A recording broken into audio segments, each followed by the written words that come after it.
How's it going, anglers? So this is Andrew Graver from NautiFish Outfitters. Today we're going to go over measuring boards. We're going to go over measuring boards, tournament rules, how to actually measure a fish, so on and so forth. So to start with, we're going to give you a breakdown of all the boards that you can get that are on the market. So first we're going to start with most expensive and then go to least expensive.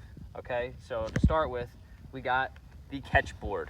All right, now these things are pricey, so they come in many different sizes. You can get from 16 inches all the way up to 40 plus inches, I believe it is. That one folds. Get them in a couple different colors. They have these cradles. You can get them without the cradles as well. I think the most expensive one is like $89.99, I believe. Pros and cons for this one. The pro, it is durable. It's made out of metal. It is made in America. You can't beat that. And these numbers do not fade. These numbers will stay on here. Unlike the following boards that are gonna come up, those numbers you're gonna have to have a Sharpie just in case they start wearing out. All right. The con with this is it is heavy. It will not float. The other ones will float for you. However, this one is gonna sink. But you can get a leash for it, like I did, and just clip it. They know it doesn't float. So this is how I measure my fish, just like this, okay? So that's what we got. That's option number one out there. Option number two, second in the lineup for price, is gonna be the Yak Gear FishStik. Now this is great because it obviously folds. So, and also, it floats. So those are two huge pluses. So it stows easy. It doesn't take up a lot of space. You see, I have to kind of put mine on the side, find a place for it. This you can kind of throw anywhere. I could put it on my footwell if I wanted to. All right. The bad thing about these, I wouldn't say bad, but something that you need to keep track of is this numbering. You can see this one's already been marked up. This is Lawrence's board, and he's been he's kind of been killing it, so that's why it's all sloppy and nasty. But so these numbers right here, you have to color in yourself. So you got to make sure you get a Sharpie on these, because when it comes to judging, and we'll go over this later, but when it comes to judging, they need to see the numbers. But this comes in around $25-ish. And then our last one is just the Hog Trough. All right, these are the cheapest. You can get them from $16 to $23 is what I found them. You can get them from just about anywhere. Kayak shops will have with their name on it. You can get them from your kayak vendors. I mean, just about anywhere has them. This one floats only because there's foam in these tracks. So this one's from Fishing Online, and they come with foam in the tracks. Other ones don't, so you can just put foam in there. I used some of the hook foam that I had from some of my trapper tackle stuff. But this one, the pro is the price, okay? It's very lightweight. It's easy to throw around, and it's cheap, so if you break one, I usually have one of these as a spare in case I drop my catch board in the water or anything happens. The con, obviously, this one has already got cracks in it, and that's just from kind of me leaning over. They break. I've already gone through a couple of these, and then again, with the numbering, you have to color this in. This one doesn't come colored in, so you just take a Sharpie, take off the cap, and you have a steady hand, and you go to town with it. Those are the three main boards that you got, all right? Now we're gonna get into the rules a little bit. Here, I'm gonna hand that to you. You got it. Hey, get that FishStik board real quick, and just highlight that the end of, and show how you can actually have a fish on the hook, and keep it from popping out. You can slide the little gap. So this gap here, so you can keep the hook in there, and let me.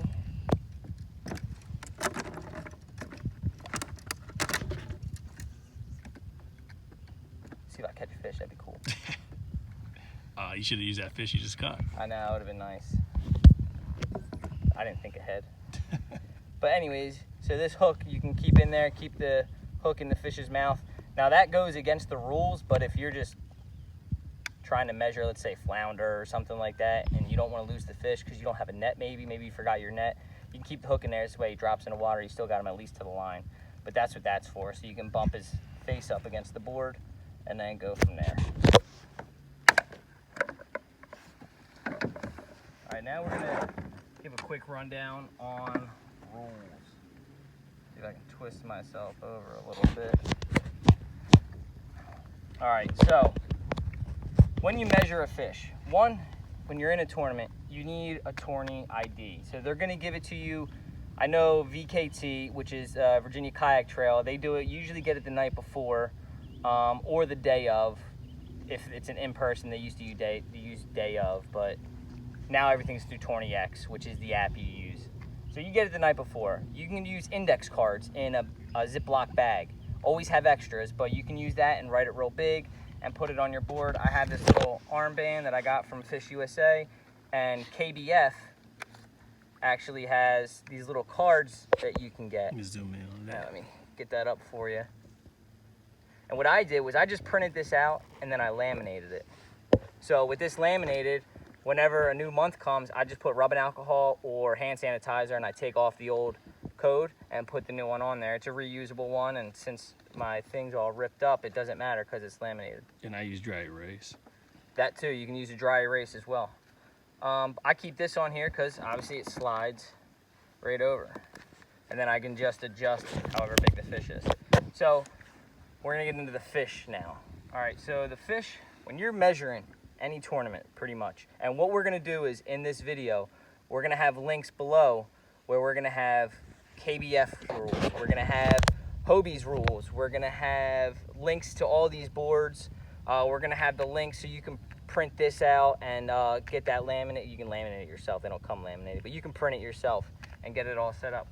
But we're gonna go over the fishing side of it. All right, now when you get a fish, it's kind of a pain in the butt because that fish, obviously, he just got ripped up in his mouth. So he's not very happy. So number one, what you want to do is, I have a pair of fish grips, all right? So I catch a fish, my adrenaline's going. I put him on the fish grips, he gets clipped to the side, all right? He's gonna sit here, I call it a leash, you know, and he's just gonna sit there and chill out for a minute while I get situated.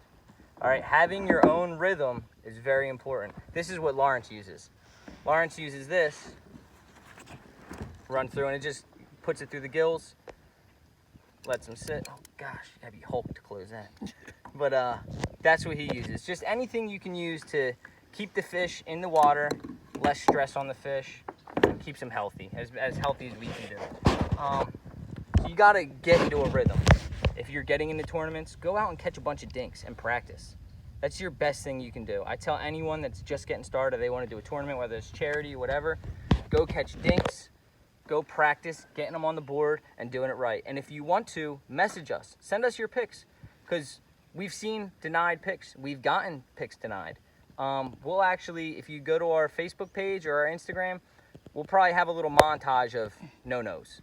That's what we're gonna put together at some point this season. We're gonna have a montage of these fish got denied for these reasons as a learning lesson for everyone.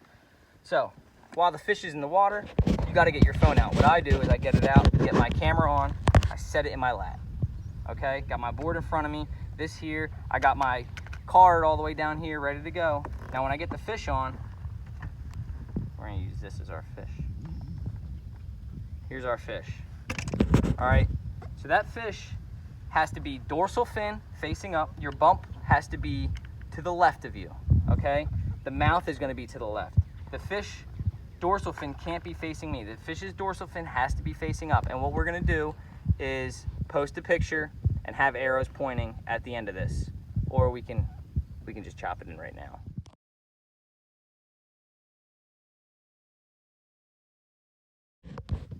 All right, so now that we've got everything laid out, we're gonna make sure our fish is in the cradle, face on the bump board. Mouth has to be fully closed.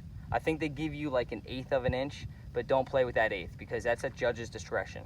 So you want the mouth fully closed, and you want the tail can't be pinched. You cannot pinch the tail to get that extra little bit of length out of it. It has to be open, okay? Hand placement is very important on this. So you can't have your hands too far forward or too far back. If your hands are too far forward, pretty much anything where their gill plate is, you need to be behind that. A safe bet is behind that side fin. You keep your hand behind that side fin and you're good to go. Also with the tail, that skinny part of the tail, you don't want to cover that. Reason for that is there was someone who got caught cheating in one of the tournaments somewhere, and he was cutting the tail of the fish and getting another 1/4 inch or a 1/2 inch out of it and putting his hand over it. Completely jacked up, but they don't want that to happen. So they just said, no more putting your hand back there. You also can't hold the fish down like this. That's a no-no, that's a DQ. You're not gonna get that fish. It's not gonna get judged. They're gonna disqualify your fish. So you can have a hand on there, and what I highly recommend you doing is when you're taking your pictures, you don't need to be like this, because sometimes you catch a big enough fish, you're gonna be too close. Just hold it up here and take a whole bunch of pictures. And as the fish is calming down and you're taking your pictures, move your hand off. Keep an eye on the mouth. Keep taking pictures. I probably take 20 to 30 pictures of every good fish that I catch, just for keepsake. Now, once you get that, don't throw them in a drink. One, you still got to get your selfie. But two, put them back on the leash, or you can get your net. And what I was doing is I put the net in my seat like this, and I can put the fish in there and it can chill out. It won't have anything in its mouth. It's sitting in the water, and I can review the pictures. I can make sure the pictures came out good. If there's a glare on your board and they can't see the numbers, they can't judge it. If there's a glare on your identifier, they can't judge it. If they can't see your identification number, you can get your fish DQ'd. So these are all things to practice with. Practice, practice, practice. I can't say it enough. I've gotten hemmed up with so many different tournaments because of that. So let's say, worst case scenario, boom, this goes in the drink. You have nothing else. Always, always, always carry a Sharpie. All right, this is clutch. This is one of my, I don't usually go anywhere without this thing. Actually, I got an Amazon order for a whole pack of these right now.